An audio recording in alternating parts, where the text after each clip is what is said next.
matokeo aende kucheza basi. Striker watatu, yani hicho kilichotuuma. Striker watatu wote wameanzia benchi. Wewe utapata matokeo vipi? Mechi iko inaisha kipindi cha kwanza, timu ndio ilikuwa inashambulia, viungo wana nguvu, nafasi zinatengenezwa, hakuna striker wa kufunga. Ndio hicho tumepoteza. Kwa hiyo tumepoteza, mimi kwa maoni yangu uzembe wa kocha. Mimi naona kocha ndio kakosea kupanga timu. Kwa hali ukweli mtatoboa kwenye hili kundi. Akichezesha hivi hatutoboi, akibadilika tunatoboa. Wachezaji wapo wazuri.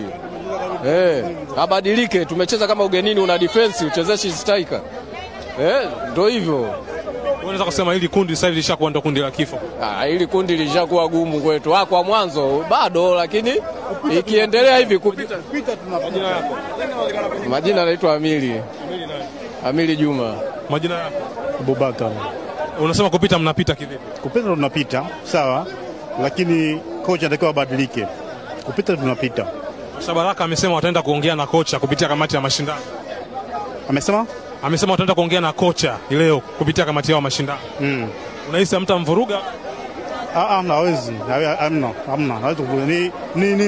Ni makosa ambayo machache tu. Sawa. Kwa sababu kwa mfano kama Uchebe alikuwa anaanza na striker watatu mpaka wanne. Kagere, Mugalu, Okwi sana pamoja na Boko. Na alikuwa atoki mtu hapo kwa Mkapa. Sio, umeelewa? Lakini kocha anatakiwa aambiwe.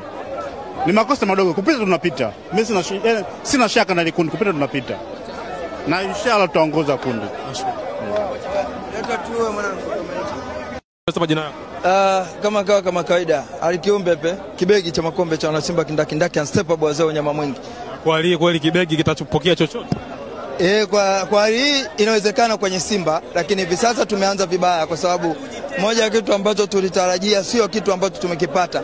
Hii inaonesha kabisa kwamba timu yetu inahitaji kitu fulani katika maboresho, lakini mwalimu anapokuwa anaingia ndani ya kikosi anahitajika afanye marekebisho mapema, kwa sababu mwanzo tu wa kikosi mashabiki wengi walijua kwamba hapa itakuwa ni shughuli ngumu, kwa sababu unacheza bila steka. Maana yake kwamba mchezo huo sisi hatujauzoea. Tumezoea kwamba timu weka kamili ili waende kupambana uwanjani, tutaona mchezaji nani amekosea nani amepatia.